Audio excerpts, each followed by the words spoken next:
The crimson dawn painted the sky as Gabriel Reynolds squinted against the horizon, the dry Nevada trail stretching before him like a dusty snake. His horse, Samson, plodded steadily beneath him, hooves crunching on the parched earth as they made their way toward Goldfield. It was 1876, and the promise of silver had brought men from all corners to this unforgiving stretch of wilderness. Gabriel wasn't chasing silver, though. He was simply passing through, a drifter with nothing but his reputation as a fair hand with cattle to recommend him. The sun was climbing higher when he spotted something unusual on the roadside ahead, a splash of faded blue fabric against the dull browns of the landscape. At first he thought it might be abandoned supplies, but as he drew closer he realized it was a woman slumped against a rock, her face hidden beneath a wide-brimmed bonnet. Gabriel pulled Samson to a halt and dismounted cautiously. "Madam," he called, approaching slowly, hand resting instinctively on his holstered Colt. "You all right there?" The woman lifted her head, revealing a face streaked with dust and tears.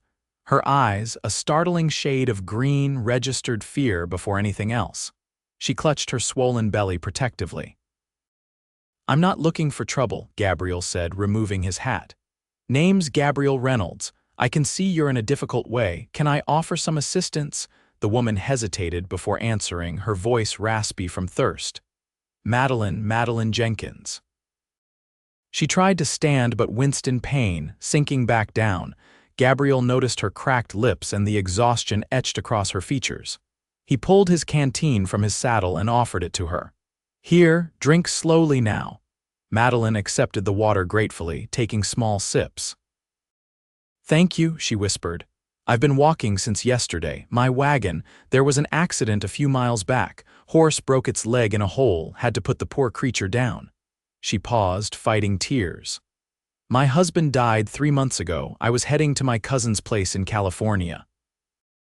Gabriel looked at her swollen belly, then at the vast, unforgiving terrain surrounding them. The nearest town was Goldfield, still a good 15 miles away.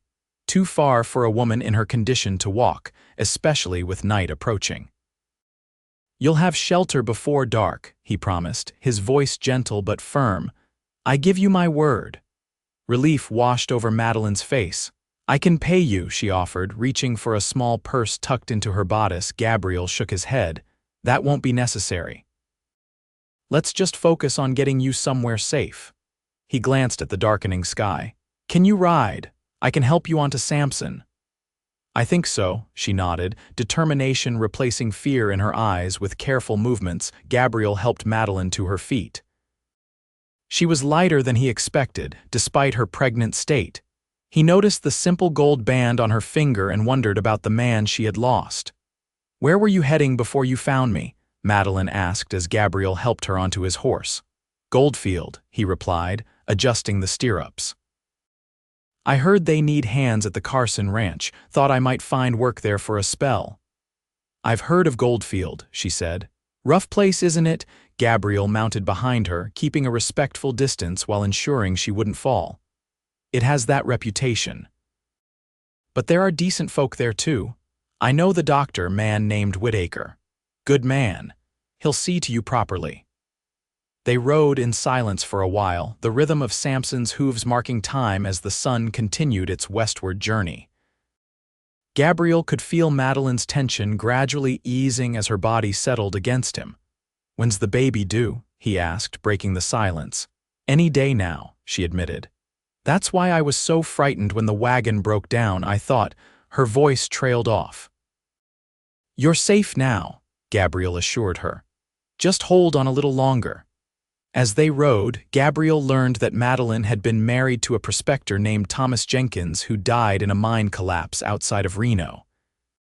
With no family there and creditors circling, she'd sold everything she could and set out to reach her cousin in Sacramento before her baby arrived.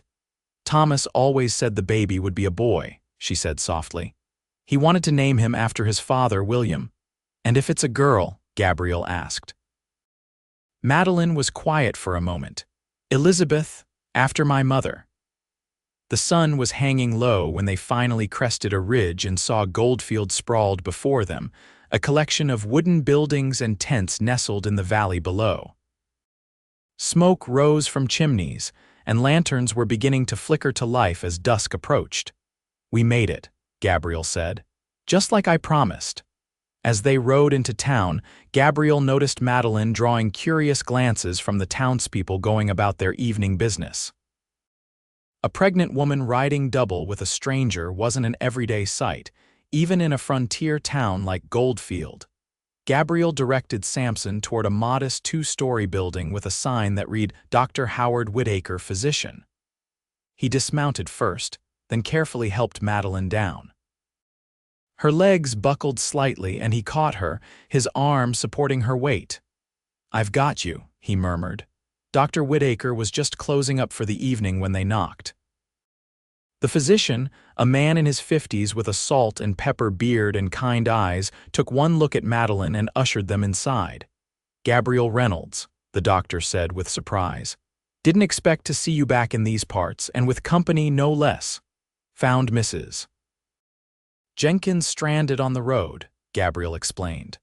"Her wagon broke down and she's traveling alone." Dr. Whitaker nodded, immediately helping Madeline to a chair. "Let me have a look at you, Mrs. Jenkins. When is your baby due?" While the doctor examined Madeline, Gabriel stood awkwardly by the door, hat in hand. He wasn't sure what to do now. His promise had been fulfilled, she had shelter before dark, but something kept him rooted to the spot, instead of heading to the saloon to inquire about that ranch job. "You're dehydrated and exhausted," the doctor was telling Madeline, "but otherwise, you and the baby seem to be doing well. I'd recommend at least a week of rest before you consider traveling again." Madeline's face fell. "I can't stay that long. I have very little money and I need to reach my cousin before the baby comes. The stage doesn't run to California for another 10 days, Gabriel found himself saying, "and in your condition that journey would be risky." Dr. Whitaker nodded in agreement. "He's right, Mrs. Jenkins. The stage is rough even for a healthy man. For a woman about to give birth, it could be dangerous. But where will I stay? I can't afford the hotel for a week," Madeline said, her voice breaking. Before Gabriel could stop himself, he spoke up. "Mrs. Holloway runs a boarding house on Pine Street. She's a good woman, lost her daughter in childbirth a few years back. She might be willing to help." Dr. Whitaker looked at Gabriel with approval. "That's a fine suggestion. Eleanor Holloway is indeed a kind soul. She might even have some work for Mrs. Jenkins, something light that wouldn't strain her condition." Madeline looked from the doctor to Gabriel, gratitude shining in her eyes despite her obvious fatigue. "You've both been so kind to a stranger." "That's how we survive out here," Dr. Whitaker said simply. "Now let me wrap up here and I'll walk with you to Mrs. Holloway's place." Gabriel cleared his throat. "If it's all the same to you, Doc, I'll see Mrs. Jenkins safely to the boarding house. You've been working all day." The doctor gave Gabriel a curious look but nodded. "Very well, Mrs. Holloway's is 3 blocks down, the white house with blue shutters. Tell her I sent you." After ensuring that Madeline was steady on her feet, Gabriel led her outside where Sampson waited patiently. The streets were quieter now, with most folks having retreated to homes or saloons as the evening deepened. "You really don't have to escort me," Madeline said as they walked slowly down the main street. "You've done enough already." Gabriel kept his pace matched to hers, ready to offer support if needed. "It's no trouble. Besides, I need to find lodging for myself as well." "Are you staying in Goldfield then?" she asked. "For a time," he replied. "Long enough to earn some money before moving on." They walked in comfortable silence for a while, the sound of piano music and laughter drifting from the Gold Nugget saloon as they passed. Gabriel noticed Madeline eyeing the establishment with apprehension. "Don't worry about the rowdiness," he assured her. "Sheriff Morgan keeps a tight rein on this town. It's safer than most." "I've never lived in a mining town before," she admitted. "My father was a schoolteacher in Ohio. I led a rather sheltered life until I married Thomas." "And then you came west," Gabriel finished for her. "That takes courage." Madeline smiled faintly. Thomas had such dreams. He was certain we'd strike it rich and build a fine house in San Francisco. He talked about it every night. Her smile faded. Then the mine collapsed. 17 men died that day. Gabriel remained silent, allowing her the space to share her grief or keep it private as she wished. They reached Mrs. Holloway's boarding house, a well-maintained structure with a small garden in front, a rarity in the dry Nevada landscape. Eleanor Holloway answered their knock promptly, her round face curious as she took in the unusual pair on her doorstep. She was a stout woman in her 50s, with graying hair pulled back in a severe bun that contrasted with the warmth in her eyes. "Mrs. Holloway," Gabriel began, removing his hat. "Dr. Whitaker suggested we call on you. This is Mrs. Jenkins. She's in need of lodging and is expecting a child soon." Mrs. Holloway's expression softened immediately as her gaze fell on Madeline's swollen belly. "Oh, my dear, you look ready to drop. Come inside at once." The interior of the boarding house was modest but immaculately clean, with simple furnishings and the lingering aroma of freshly baked bread. Mrs. Holloway led them to a small parlor and insisted Madeline sit in the most comfortable chair. "Dr. Whitaker says Mrs. Jenkins needs rest before continuing her journey to California," Gabriel explained. "Her wagon broke down outside of town and she's traveling alone." Mrs. Holloway clucked her tongue sympathetically. "Traveling alone in your condition? My goodness, the very idea." "Well, you'll stay right here until after the baby comes, and that's final," Madeline began to protest. "I couldn't possibly. I have very little money and Nonsense," Mrs. Holloway interrupted. "I have a room on the first floor that would be perfect, no stairs to climb. As for payment, we can discuss that later. Perhaps you could help with some light mending or cooking when you're feeling up to it." Relief washed over Madeline's face. "You're very kind, Mrs. Holloway." "Eleanor, please," the older woman insisted. "Now let me show you to your room." "You look dead on your feet, poor thing." Gabriel cleared his throat. "If you have space, I'd like to take a room as well. I'll be working in the area for a while." Mrs. Holloway gave him an appraising look. "You're the cowboy who found her?" "Yes, madam, Gabriel Reynolds." "Well, Mr. Reynolds, I do have another room available. Second floor, small but clean. $3 a week, meals included." "That's fair," Gabriel agreed. "Thank you." As Mrs. Holloway showed Madeline to her room, Gabriel stood in the parlor, suddenly uncertain about his decision to stay. He'd planned to inquire about work at the Carson Ranch, and perhaps spend a night at the cheaper lodging above the saloon before moving on. Yet here he was, committing to a week's board at Mrs. Holloway's establishment. He told himself it was practical. The boarding house was clean and quiet, a better place to rest after long days of ranch work than the noisy saloon. But deep down, he knew it had more to do with the green-eyed widow who'd appeared on the road like a vision, vulnerable yet determined, carrying new life within her even as she mourned what she had lost. Mrs. Holloway returned, interrupting his thoughts. "Your room is upstairs, last door on the right. Breakfast is at 6, dinner at 6 in the evening. I don't serve lunch since most boarders are at work, but there's usually bread and preserves in the kitchen." "Thank you, madam," Gabriel said. "Is Mrs. Jenkins settled in?" "She's resting now." "Poor thing was practically asleep on her feet." Mrs. Holloway studied him curiously. "It was good of you to help her." Gabriel shrugged uncomfortably. "Anyone would have done the same." "We both know that's not true," Mrs. Holloway said quietly. "There are plenty who would have ridden past or worse. This territory can be unkind to a woman alone." Gabriel nodded, acknowledging the truth of her words. "I should see to my horse and bring in my belongings." "Of course. The back door will be unlocked until 10. After that, you'll need to use your key." She handed him a small brass key. "I run a respectable house, Mr. Reynolds. No drinking, no gambling, no women in your room." "Yes, madam, you'll have no trouble from me." After stabling Samson at the livery and collecting his few possessions, Gabriel returned to the boarding house. The other residents, a clerk from the assay office, a schoolteacher, and an elderly prospector, nodded politely at dinner but asked few questions. It suited Gabriel fine. He'd never been one for unnecessary conversation. That night, lying on a proper bed for the first time in weeks, Gabriel found himself thinking of Madeline Jenkins. There was something about her that had gotten under his skin. Perhaps it was her courage in the face of such adversity, or maybe just the simple human connection after months of solitary wandering. Whatever it was, he fell asleep with the image of her green eyes in his mind. The next morning, Gabriel rose early, intending to reach the Carson ranch before the day's work began. He was surprised to find Madeline already in the dining room, helping Mrs. Holloway set the table for breakfast. "You should be resting," he said by way of greeting. Madeline turned, a small smile lighting her face. "Good morning to you too, Mr. Reynolds. I feel much better after a night in a real bed."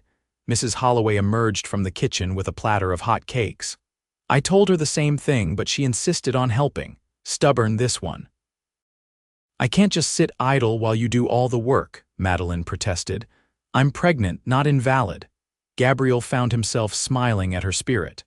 "Well, at least sit down for breakfast. I'm heading out to the Carson place to see about work, but I wanted to make sure you were settling in all right." Madeline's expression softened. "I am, thanks to you.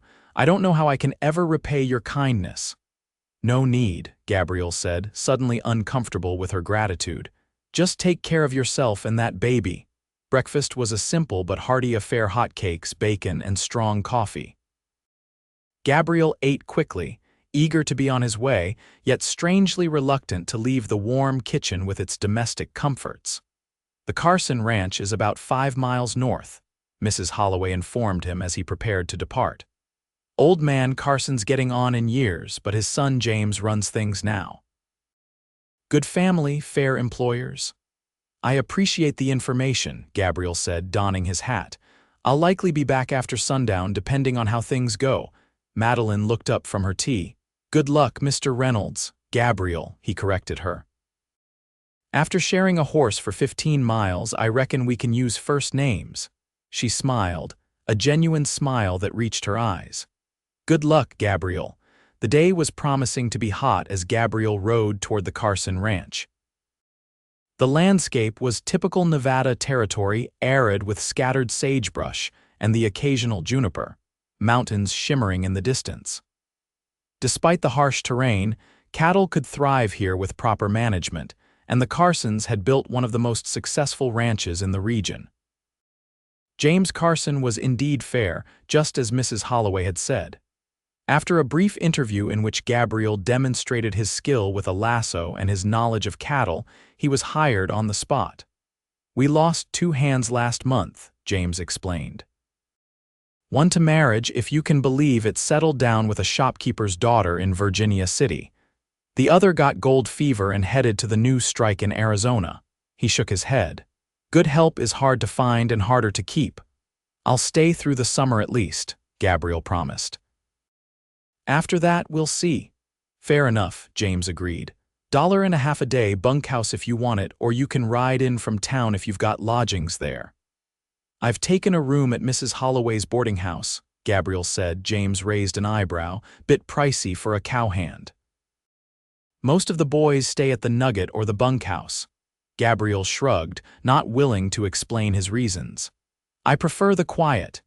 He spent the day working with the ranch hands, helping to repair fencing and move a herd to fresh pasture. The work was familiar and satisfying, the kind of honest labor that left a man tired in body but clear in mind. The other hands were a rough but decent lot, most of them drifters like himself, though a few had been with the Carsons for years. By the time Gabriel returned to Goldfield that evening, the sun was setting, painting the desert in hues of gold and crimson. He stabled Samson at the livery, then walked the short distance to the boarding house, dust-covered and weary but content with the day's work. He found Madeline sitting on the front porch, a shawl around her shoulders despite the lingering warmth of the day. She was rocking gently in a wooden chair, her hands resting on her belly. "Evening," he greeted her, removing his hat as he approached. "Feeling all right," she nodded. "Just needed some fresh air. Mrs. Holloway has been wonderful, but she hovers." Gabriel chuckled, understanding the older woman's protective instincts. She means well, I know. Madeline looked up at him. Did you get the job? I did, he confirmed, leaning against the porch rail. Good outfit, fair pay, I'm glad. She was quiet for a moment, then added, I've been thinking about what to do next. My cousin in Sacramento doesn't know I'm coming. I sent a letter, but who knows if it arrived, and even if I get there, I'm not sure what kind of welcome I'll receive. We weren't close, Gabriel frowned. You have no other family, none that would take in a widow with a newborn, she said matter-of-factly. My parents are gone. I have a brother back east, but he has his own troubles, she sighed. Thomas's family never approved of me. They thought I was too bookish, not sturdy enough for frontier life. Yet here you are, Gabriel observed, making your way west on your own. A small smile touched her lips. Here I am. Mrs. Holloway appeared at the door, breaking the moment. Dinner's ready, and you two are letting in the flies. Come inside now. Dinner was a livelier affair than breakfast had been. The school teacher, Miss Perkins, engaged Madeline in conversation about books and teaching, while the clerk from the assay office, Mr. Tanner, shared the latest news about silver strikes in the area. Even the elderly prospector, whom everyone simply called Pops, contributed stories of the early days of Goldfield when it was nothing more than a few tents and a saloon. Gabriel ate quietly, observing the way Madeline came alive in conversation.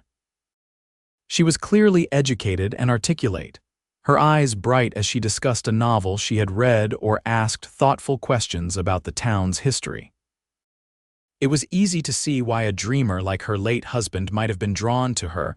There was a warmth to her intellect, a genuine curiosity about the world and the people in it.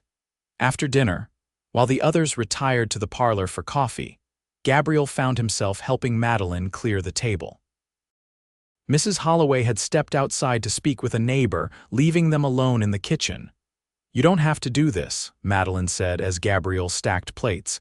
You must be tired from working all day. I don't mind, he replied. My mother would have my hide if I let a pregnant woman clear while I sat idle. Madeline glanced at him with interest. You speak of your mother in the present tense. She's still living, Gabriel nodded, in Missouri.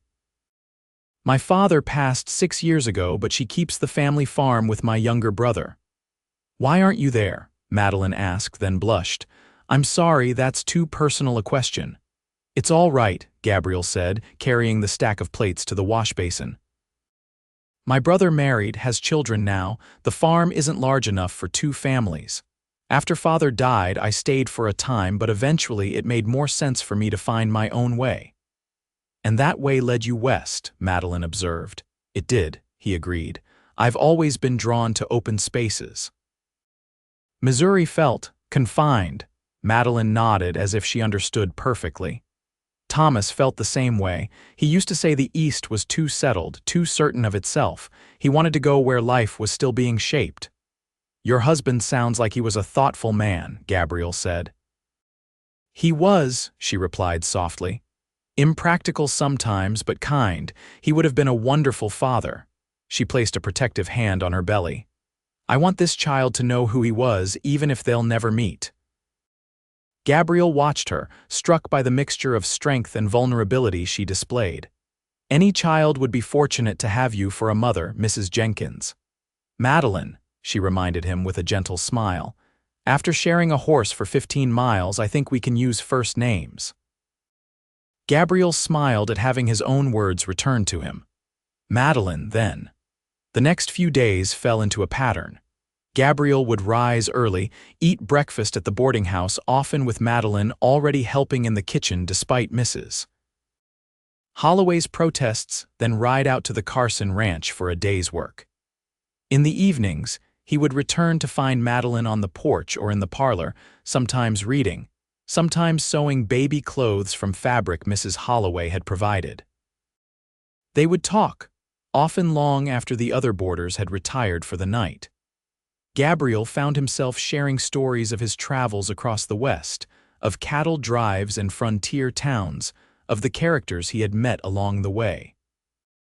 Madeline, in turn, told him about her childhood in Ohio, her father's school where she had developed her love of books, and her brief but happy marriage to Thomas.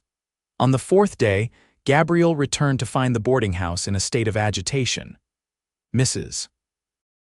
Holloway met him at the door, her usually composed face creased with worry. "It's Mrs. Jenkins," she said without preamble. "Her pains started about an hour ago. I've sent for Dr. Whitaker, but he's out at one of the outlying farms. His assistant says he might not be back until morning." Gabriel felt a jolt of alarm. "Is she all right?" "For now," Mrs. Holloway said. "Early stages yet, but first babies often take their time, so we may be in for a long night." As if to confirm her words, a muffled cry came from Madeline's room at the back of the house. Mrs. Holloway hurried toward the sound, and Gabriel followed, uncertain of what he could do but unwilling to simply walk away. Madeline was lying on her bed, face pale and damp with perspiration. She managed a weak smile when she saw Gabriel hovering in the doorway. "It seems your promise of shelter came just in time," she said, attempting humor despite her obvious discomfort. "I'll fetch some fresh water," Gabriel said, looking to Mrs. Holloway for guidance. The older woman nodded. "And more towels from the linen cupboard. Then perhaps you could check again if Dr. Whitaker has returned." The next several hours passed in a blur of activity. Gabriel rode to the doctor's office twice, only to find that Whitaker was still attending a difficult case outside town. He fetched water, brought towels, and paced the boarding house parlor while Mrs. Holloway and Miss Perkins attended to Madeline. Around midnight, Mrs. Holloway emerged, looking tired but determined. "The baby's taking its time, but everything seems normal. I've delivered my share of little ones in my day. If the doctor doesn't return by morning, we'll manage. Is there anything else I can do?" Gabriel asked, feeling helpless. Mrs. Holloway regarded him thoughtfully. "She's asking for you, says you calm her." "I don't usually allow men in the birthing room, but—" She shrugged. "These are unusual circumstances." Gabriel swallowed hard. "I don't know anything about childbirth." "You don't need to," Mrs. Holloway assured him. "Just talk to her, hold her hand, distract her from the pain when it comes." Nodding, Gabriel followed Mrs. Holloway back to Madeline's room. The curtains were drawn, and a single lamp cast a warm glow over the space. Madeline lay propped up on pillows, her hair loose around her shoulders, her face flushed. Miss Perkins sat beside the bed, dabbing Madeline's forehead with a damp cloth. "Look who I found pacing a hole in my parlor floor," Mrs. Holloway announced cheerfully. Madeline's eyes brightened when she saw Gabriel. "You're still here." "Where else would I be?" he asked, moving to the chair Miss Perkins vacated for him. He took Madeline's hand awkwardly.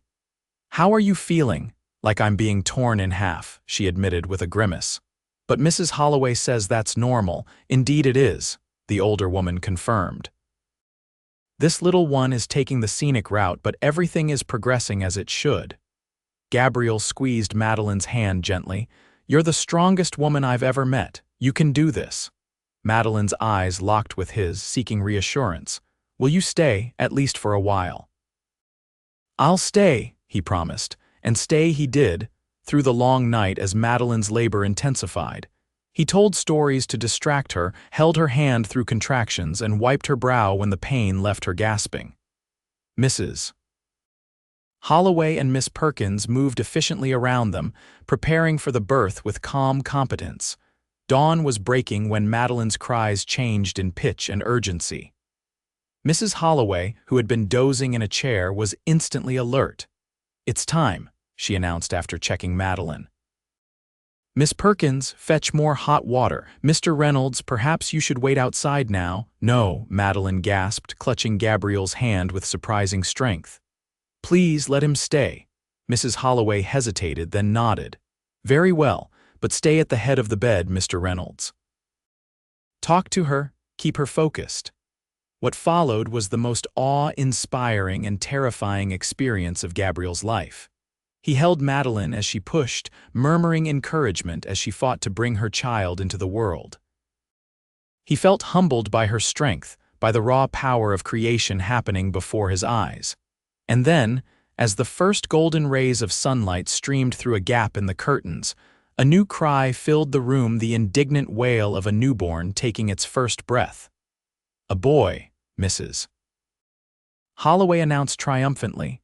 "A fine, healthy boy." Tears streamed down Madeline's face as Mrs. Holloway placed the squalling infant on her chest. "William," she whispered, tracing a finger over his tiny features. "William Thomas Jenkins." Gabriel felt an unexpected tightness in his throat as he gazed at the mother and child.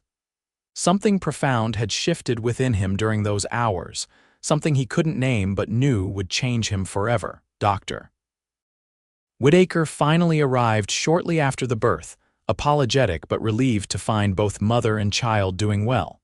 He examined the baby, pronounced him perfectly healthy at 7 pounds, then checked Madeline and declared her recovery would be swift given proper rest. "You did well, Mrs.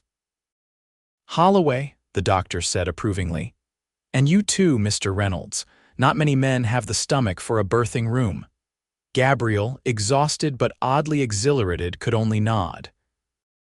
He excused himself to let Madeline rest, stepping out into the bright morning with a sense of having witnessed a miracle. He didn't go to the ranch that day. Instead, he sent word with another rider that he would return tomorrow, then fell into his bed and slept for 12 straight hours. When he awoke, the house was quiet, the evening sun casting long shadows through his window. Downstairs, he found Mrs. Holloway in the kitchen preparing dinner. "How are they?" he asked without preamble. The older woman smiled. "Both sleeping peacefully. The little one has a healthy appetite and Madeline is recovering well." She studied Gabriel's face. "You look better for the rest. It was a long night for all of us." "I've never seen anything like it," Gabriel admitted. "The way she fought through that pain, it was incredible." "Birth has a way of showing us what women are made of," Mrs. Holloway agreed. "Reminds me of my Sarah."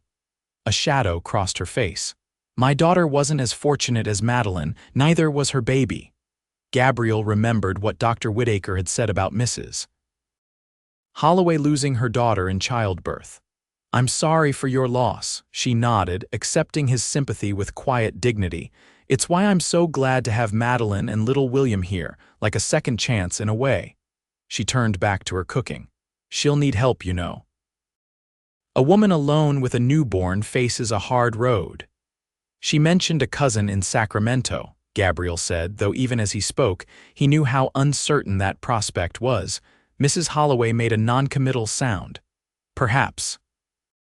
But Sacramento is still a long way off, and she'll need to regain her strength before attempting such a journey." Gabriel found himself volunteering before he'd fully thought it through. "I'll help however I can. I have steady work now, and I can contribute to her board until she's able to travel." Mrs. Holloway gave him a shrewd look. "That's generous of you, Mr. Reynolds. Some might wonder at your interest in Mrs. Jenkins and her child." Gabriel felt himself flush. "It's not I just want to make sure they are all right after what we went through together." "I understand, Mrs. Holloway said, her expression softening. "Bonds form quickly in times of crisis, and I must say she seems to draw comfort from your presence." Over the next 2 weeks, Gabriel settled into a new routine. He would work at the ranch during the day, then return to spend his evenings with Madeline and William. He found himself fascinated by the tiny boy, by his perfect fingers, and the way his face scrunched up when he was about to cry. More than once, Madeline caught him simply watching the baby sleep, an expression of wonder on his face. "You're good with him," she observed one evening as Gabriel carefully held William while she ate her dinner. "Have you been around babies before?" Gabriel shook his head. "My brother's children were already walking and talking by the time I saw them. I've never held one this small." "You're a natural," she said with a smile. "He likes you?" "How can you tell?" Gabriel asked, studying the sleeping infant's face for any sign of preference. Madeline laughed, the sound warming the room. "He settles faster in your arms than anyone's except mine. Even Mrs. Holloway can't get him to stop fussing as quickly as you do." Gabriel felt an absurd pride at this revelation. "Well, we understand each other, don't we, little man?" He murmured to William, As Madeline recovered her strength, she began to help around the boarding house again, much to Mrs. Holloway's mingled approval and concern. Gabriel often found them in the kitchen together, Madeline kneading bread or mending linens while Mrs. Holloway cradled William and dispensed advice on infant care. The other boarders had accepted the new addition with varying degrees of interest. Miss Perkins was enthralled, often offering to watch the baby while Madeline rested. Mr. Tanner was politely indifferent, while Pops treated William as a curiosity, peering at him from a safe distance as though the infant might explode at any moment. One evening in late June, with summer heat settling over Goldfield like a heavy blanket, Gabriel returned from the ranch to find Madeline sitting alone on the porch. William was presumably inside with Mrs. Holloway. There was something in Madeline's posture, a tension he hadn't seen since the day he found her on the road, that immediately put him on alert. "What's wrong?" he asked, taking the chair beside her, Madeline sighed, handing him a letter. "This arrived today, from my cousin in Sacramento." Gabriel scanned the letter quickly. The cousin, a woman named Rebecca, expressed surprise at Madeline's situation and regret that she couldn't offer assistance. Her husband's business was struggling, and they were considering moving east. The letter ended with vague well wishes and a suggestion that Madeline seek help from Thomas's family instead. "I'm sorry," Gabriel said, returning the letter. "That's a disappointment." "It is," Madeline agreed, her voice steady despite the setback, but not entirely unexpected. "Rebecca and I were never close, and I haven't seen her in 15 years. What will you do now?" he asked, dreading the answer. The thought of Madeline and William leaving Goldfield created an unexpected hollow feeling in his chest. She was quiet for a long moment, watching the sunset paint the desert in shades of rose and gold. "I'm not sure yet. Mrs. Holloway has offered to let us stay on. She says I can work for our keep cooking, cleaning, mending for the boarders." She glanced at Gabriel. "It's a generous offer, and Goldfield isn't so bad, is it?" Relief washed over him. "It has its charms," he said, keeping his tone casual. "The air is clean, at least when the wind isn't blowing from the mines, and the people are decent enough." "Some more than others," Madeline said softly, her gaze meeting his. Gabriel felt a warmth spread through him that had nothing to do with the summer heat. "Madeline," the front door opened, interrupting whatever he might have said. Mrs. Holloway appeared, William fussing in her arms. "I believe this young man is looking for his mother," she announced, handing the baby to Madeline. "And dinner will be ready in 15 minutes, Mr. Reynolds, if you'd like to wash up." The moment broken, Gabriel nodded and rose from his chair. "I'll be right in." As June turned to July, Gabriel found himself increasingly drawn to the small family that had unexpectedly become the center of his world. He began to spend his free days in town rather than at the saloon with the other ranch hands, often taking Madeline and William for walks through Goldfield or helping with tasks around the boarding house. Mrs. Holloway watched these developments with knowing eyes but said nothing, merely ensuring that Gabriel's favorite dishes appeared more frequently at dinner, and that there was always room for him at the table near Madeline. The 4th of July brought a town celebration, complete with a picnic, speeches, and fireworks sent from Carson City. Gabriel had the day off and spent it entirely with Madeline and William, carrying the baby so Madeline could enjoy the festivities without fatigue.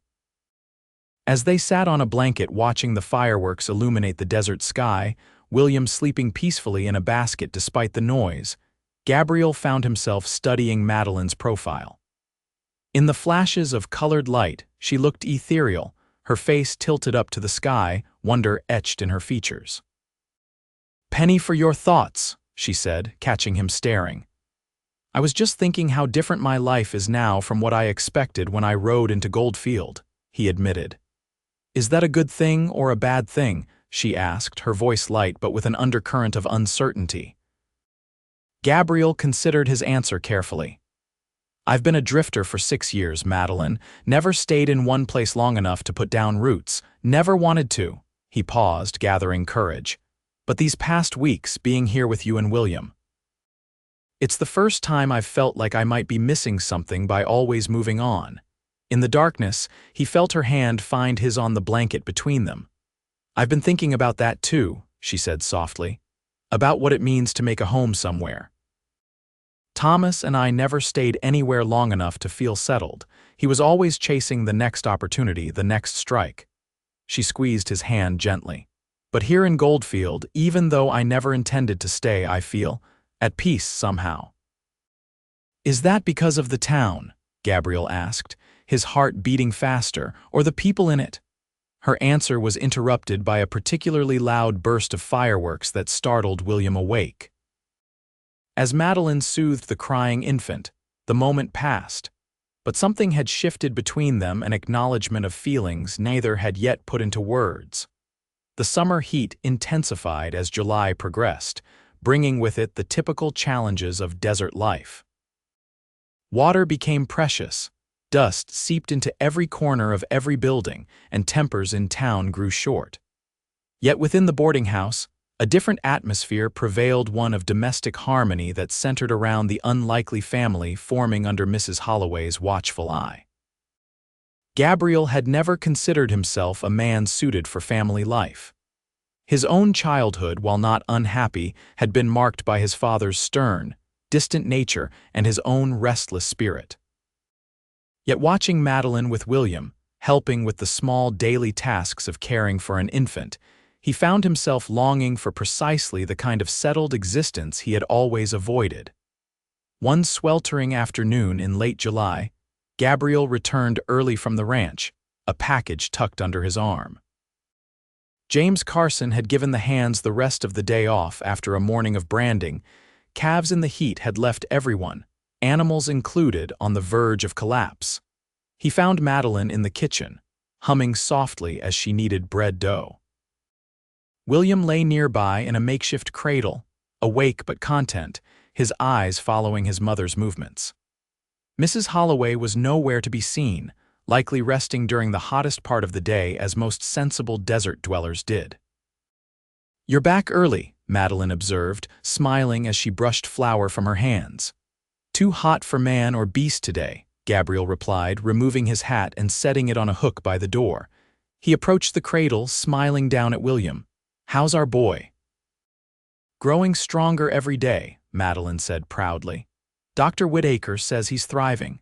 Gabriel reached down to stroke a finger along William's cheek, marveling as always at the softness of his skin. The baby gurgled, tiny hands waving in recognition. "I brought something for him," Gabriel said, retrieving the package he'd set aside. "Well, for both of you, really." Curious, Madeline wiped her hands on her apron and took the package. She unwrapped it carefully to reveal a small wooden box, beautifully crafted with a carved design of mountains and stars on the lid. "It's beautiful," she breathed, running her fingers over the carving. "Open it," Gabriel urged. Inside, nestled on a bed of soft cloth, was a silver locket on a delicate chain.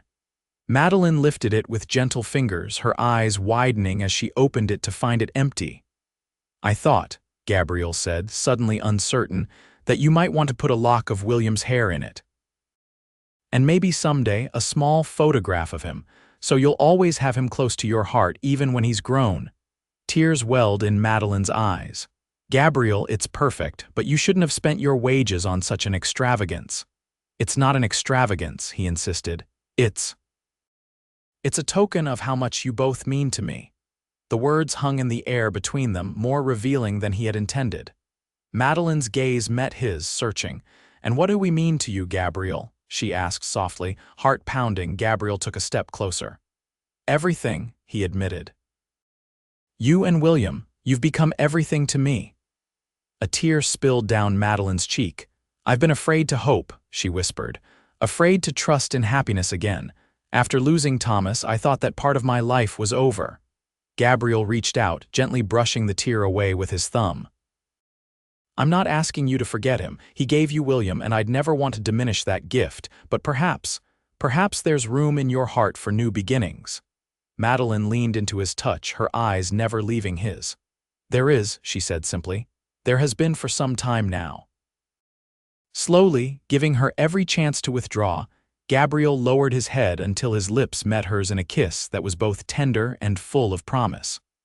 Her arms came around his neck, drawing him closer as she returned the kiss with unexpected fervor. When they finally separated, both a little breathless, William chose that moment to announce his presence with a loud coo, as if approving the development. They laughed, the tension breaking. Gabriel kept one arm around Madeline's waist as they turned to look at the baby, who was kicking his legs energetically. "I think he approves," Gabriel said with a smile. "I think he does," Madeline agreed, leaning her head against Gabriel's shoulder. A sound from the doorway made them both look up. Mrs. Holloway stood there, a knowing smile on her face. "Well," she said, "it's about time." The next few weeks passed in a haze of happiness as Gabriel and Madeline's relationship deepened. They were careful to maintain propriety in the boarding house, mindful of Mrs. Holloway's rules and the other boarders' presence. But during their walks through town or quiet evenings on the porch after others had retired, they grew ever closer, sharing dreams and fears, building something neither had expected to find in Goldfield. By mid-August, Gabriel knew he wanted to make their arrangement permanent. He had saved most of his wages, living frugally despite his new responsibilities. One Saturday, he rode to Carson City, returning with a simple gold ring tucked safely in his pocket and a future planned in his mind. That evening, after helping Madeline put William to bed, he suggested a walk despite the lingering heat of the day. They strolled toward the edge of town, where the buildings gave way to open desert and the sunset spread like fire across the western sky. "It's beautiful here in its own harsh way," Madeline observed, her hand clasped in his. "I never thought I'd say that about the Nevada desert, but there's something about this landscape that grows on you." "Like a cactus," Gabriel suggested with a smile. She laughed, the sound as beautiful to him as any music. "Yes, exactly like that, prickly at first acquaintance but full of hidden life." They stopped at a flat rock overlooking a small arroyo, sitting side by side as the colors deepened in the sky. Gabriel felt the weight of the ring in his pocket, his heart racing with anticipation. "Madeline," he began, turning to face her, "these past months have been the happiest of my life. Finding you on that road, it wasn't chance. I believe some things are meant to be, even if we don't recognize them at first." She squeezed his hand encouragingly, her eyes soft in the fading light. "I never thought I'd want to settle down," he continued. "Never thought I'd find someone who made me want to stop wandering. But you and William, you've changed everything for me." He reached into his pocket, withdrawing the ring. "I want to be a father to William, a husband to you, if you'll have me." Madeline's free hand flew to her mouth, her eyes widening as he held up the ring. "I know it's soon," Gabriel said quickly. "And I'll understand if you need time to think about it. Thomas hasn't been gone a year yet, and she stopped his words with a kiss, fierce and certain. When she pulled back, her eyes were shining with tears, but her smile was radiant. "Yes," she said simply. "Yes, Gabriel Reynolds, I will marry you." With hands that trembled slightly, Gabriel slipped the ring onto her finger. It fit perfectly, catching the last golden rays of sunlight. "I love you," he said, the words coming naturally now that the future was clear before them. "Both of you." "And we love you," Madeline replied, sealing the promise with another kiss. As darkness fell over the desert, they walked back to town hand in hand, their shadows merging on the dusty road. The life ahead would not be without challenges. The western frontier was still a harsh place for a family, but they would face those challenges together, strengthened by a love that had found them when neither was looking for it. Mrs. Holloway wept with joy when they shared their news, declaring that the wedding must take place at the boarding house with her as hostess. The other boarders offered congratulations, and word spread quickly through the small town. Even James Carson, upon hearing the news, gave Gabriel a hearty slap on the back and offered a week off for a honeymoon. They were married 2 weeks later, on a clear September morning with the scent of sage on the breeze. The ceremony was simple but heartfelt, performed by Goldfield circuit preacher in Mrs. Holloway's parlor, which had been transformed with wild flowers and ribbons for the occasion. William, now nearly 3 months old, was held by Miss Perkins, who dabbed at her eyes throughout the service.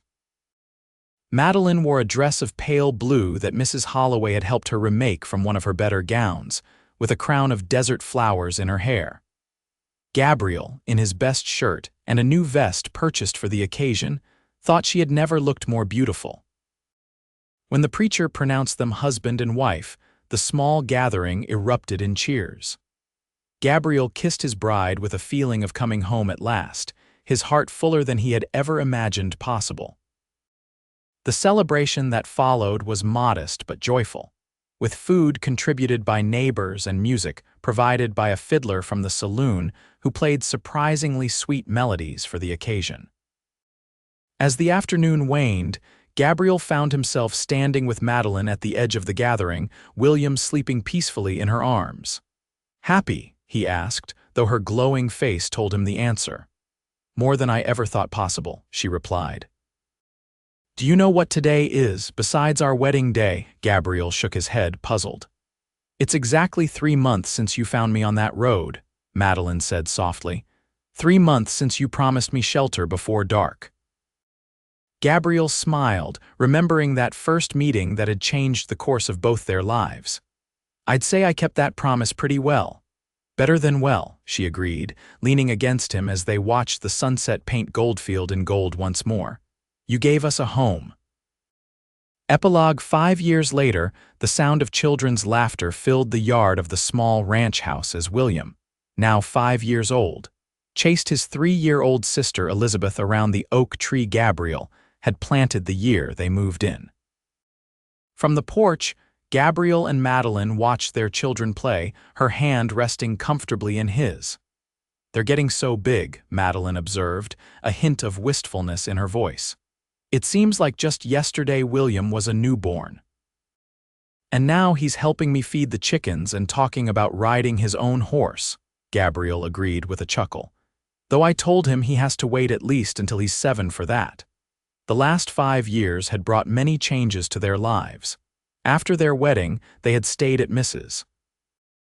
Holloway's for nearly a year while Gabriel continued working at the Carson Ranch and saved every penny. When a small piece of land came up for sale on the outskirts of Goldfield, they had purchased it and begun building a life truly their own. The house was modest but comfortable, with room to grow as their family expanded.